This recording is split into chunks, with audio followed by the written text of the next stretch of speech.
दोस्तों नमस्कार। मैं कविंद्र शर्मा आप सभी का मेरे यूट्यूब चैनल पर एक बार फिर से स्वागत करता हूं। मित्रों, जैसा कि आप सभी को ज्ञात है कि आज दिनांक 16 अक्टूबर को माननीय हाई कोर्ट से एक नई अपडेट आई है और सभी लोगों के मन में एक प्रश्न है कि आखिर ये अपडेट क्या है। कल जैसे ही 14 तारीख के जो केस थे उन्हें शिफ्ट करके 15 तारीख को सुनवाई हुई थी, तो उस समय सभी के मन में एक बार बार यही विचार आ रहा था कि शायद आज हमारा फैसला हो जाएगा, लेकिन कल फैसला नहीं हो सका था। और आप सभी ने देखा था कि जो सरकारी एडवोकेट हैं शीतांशु शर्मा जी, उनके द्वारा रिप्लाई किया गया और उनके द्वारा जो रिप्लाई किया गया था उस रिप्लाई के बाद में एक विचार आ रहा था कि पता नहीं नई डेट कब मिलेगी। हो सकता है दिवाली के बाद डेट मिले, हो सकता है एक दो दिन में नई डेट मिल जाए, लेकिन ये जो डेट मिलने की प्रक्रिया थी इसके बारे में किसी को भी नहीं पता कि आखिर क्या होने वाला है। और इसी बीच आज दिनांक 16 अक्टूबर को एक नई न्यूज़ आ गई। और नई न्यूज़ क्या थी? नई न्यूज़ ये थी कि जो कल एडवोकेट थे, जो वकील थे शीतांशु जी, उनके द्वारा ही आज एक पावर शब्द का यूज आया है। इसमें आज पावर लगाया है।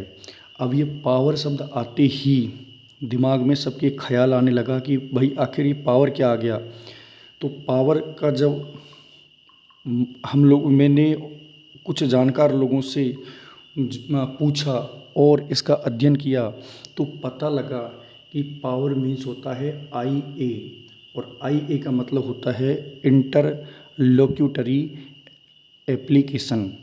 आई का मतलब आई का मतलब इंटरलोक्यूटरी और ए का मतलब एप्लीकेशन। तो जो इंटरलोक्यूटरी एप्लीकेशन होता है इसको हिंदी में अंतर्वर्ती आवेदन भी कह सकते हैं। अब ये हिंदी के शब्द हों या फिर कोर्ट के शब्द हों, सुनने में देखने में बड़े कठिन कठिन लगते हैं, लेकिन इसको हम सीधी भाषा में समझें तो सीधी भाषा में ये समझ सकते हैं कि ये जो आवेदन होता है इंटरलोक्यूटरी आवेदन, ये कब किया जाता है और क्यों किया जाता है। पहले हम समझते हैं इंटरलोक्यूटरी आवेदन को। तो दोस्तों, इंटरलोक्यूटरी आवेदन के बारे में जानकारी की तो पता लगा कि ये आवेदन कुल मिला के 382 प्रकार का होता है। माननीय सुप्रीम कोर्ट की जो वेबसाइट है या जो भी कह सकते हैं नियम हैं, उन नियमों में ऐसा बताया गया है कि ये जो आवेदन है कुल मिलाकर 382 प्रकार का होता है। अब 382 प्रकार में से कौन से प्रकार का वकील साहब ने लगाया है इसकी जानकारी हमें नहीं है, लेकिन ये निश्चित है कि ये लगाते क्यों हैं, इसका आवेदन करने का मुख्य कारण क्यों होता है। तो इसका देखिए, एक कारण तो होता है इंस्टेंट रिलीफ। इंस्टेंट रिलीफ का मतलब ये होता है त्वरित समाधान। जब किसी पार्टी को ऐसा लगता है कि किसी भी प्रकरण में अब समाधान की अत्यंत आवश्यकता है, हमें रिलीफ की आवश्यकता है, तो रिलीफ प्राप्त करने के लिए इस आवेदन को किया जाता है। कौन से आवेदन को? इंटरलोक्यूटरी एप्लीकेशन को। ये एप्लीकेशन लगाई जाती है और इस एप्लीकेशन को लगाते हैं तो उस समय इसकी एक अलग से फ़ीस देनी होती है। अलग से उसमें जो कोर्ट का जो अपना प्रकरण चलता है, जो अपना केस होता है, उस बाकायदा जिस प्रकार से एक नया केस लगाते हैं उसी प्रकार से एक आवेदन करना होता है। और उस आवेदन में उन सारी चीज़ों को मेंशन किया जाता है जो सारी चीज़ें हमने किसी याचिकाकर्ता ने नया केस लगाते समय की थी। तो उन सारी चीज़ों का ब्यौरा क्यों दिया जाता है? उन सारी चीज़ों का ब्यौरा एक कोर्ट का प्रोसीजर होता है इसलिए दिया जाता है। लेकिन सबसे महत्वपूर्ण बात ये है कि इंटरलोक्यूटरी जो एप्लीकेशन अब ये लगाई है तो इसकी लगाने के प्रति मंशा क्या है। देखिए, इसमें एक जानकारी ये भी मिली है कि दो पक्ष होते हैं, एक होता है वादी और एक होता है प्रतिवादी। हमेशा ये सत्य होता है कि एक पक्ष ये चाहता है कि मामला लटके अटके, जो कोई भी हो सकता है। एक पक्ष जिसको पता होता है कि हम गलत हैं तो वो हो सकता है इस मामले को लटका सकता है, और दूसरा पक्ष जो जीतने वाला है उसको लग सकता है कि ये मामला जल्दी से जल्दी निपटे। अब इनमें से ऐसी स्थितियों में ये जो इंटरलोक्यूटरी एप्लीकेशन लगाई है तो उसको लगाने वाला कौन है?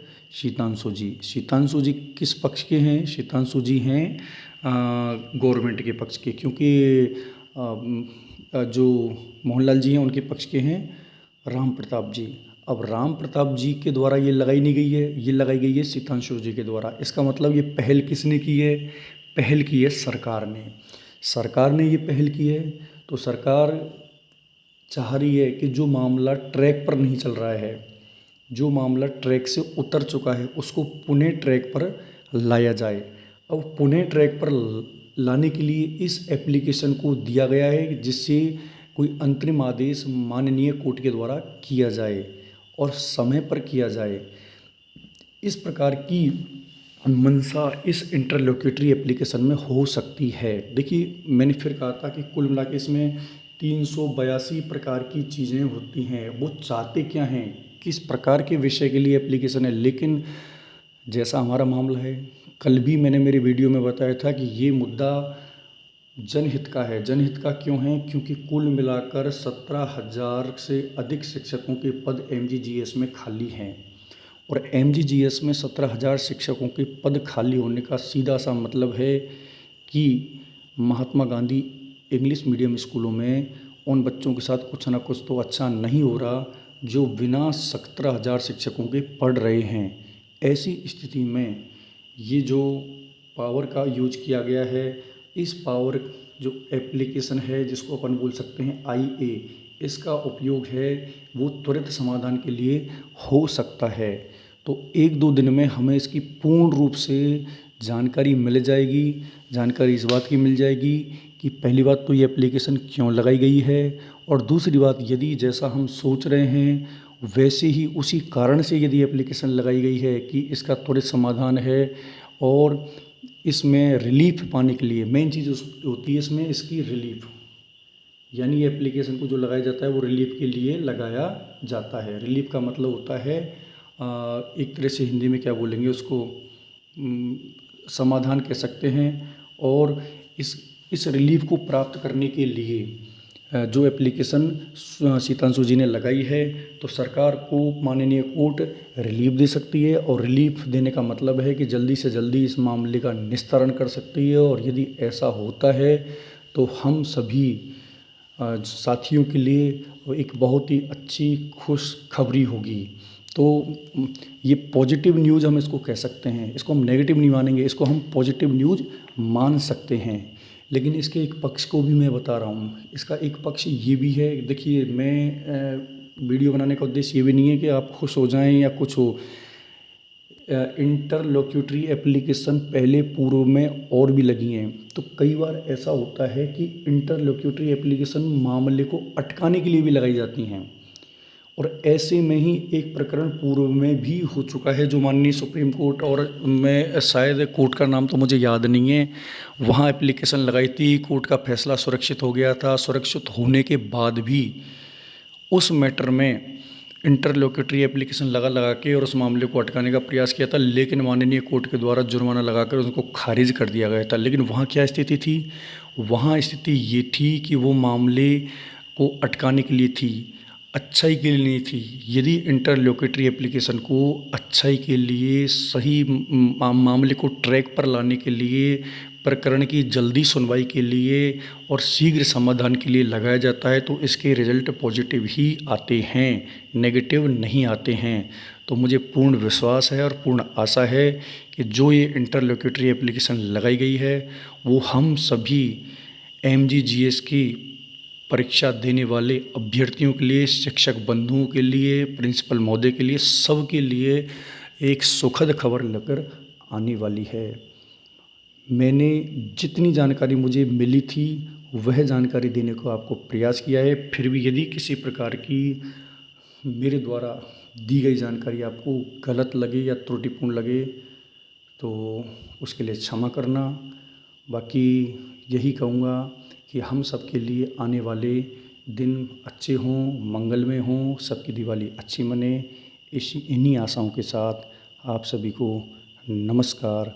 जय हिंद, यदि आपको चैनल अच्छा लगा, मेरी खबरें अच्छी लगीं तो सब्सक्राइब ज़रूर करें। नमस्कार दोस्तों।